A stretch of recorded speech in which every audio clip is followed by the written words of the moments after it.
अदालती पाबंदी के बावजूद हुकूमत सिंध ने नगरपालिका में कीमती ग्रेनाइट पत्थर निकालने के इम्कानात पर गौर के लिए वर्किंग ग्रुप तश्कील दे दिया।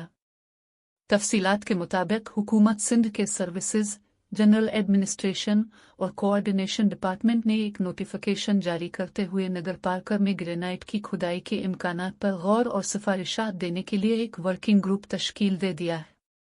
ये working group special investment facilitation council, वज़ीर-ए-आज़म ऑफिस इस्लामाबाद की हिदायत के तहत बनाया गया है और इसमें सिंध और वफाकी हुकूमत के मुख्तलिफ इदारों के नुमाइंदे शामिल होंगे। वर्किंग ग्रुप के convener secretary mines and minerals development department Sindh होंगे, जबकि दीगर मेंबरान में जंगलात व वाइल्ड लाइफ, कानून, सनत व तिजारत, सकाफत व सियाहत, सरमायाकारी, मनसूबाबंदी व तरक्की और दीगर अहम महकमों के नुमाइंदे शामिल हैं।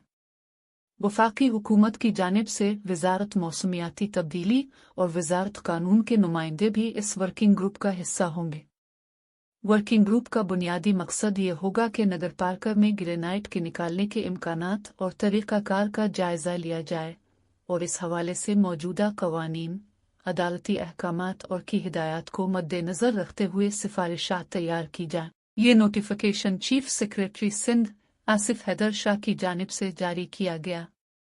याद रहे कि खासर समेत कारोंझर के पूरे इलाके को सिंध हाई कोर्ट महफूज इलाका करार दे चुकी है और यहाँ पत्थर निकालने पर इंसदाद दहशतगर्दी के तहत मुकदमा दर्ज करने का हुक्म दिया गया था।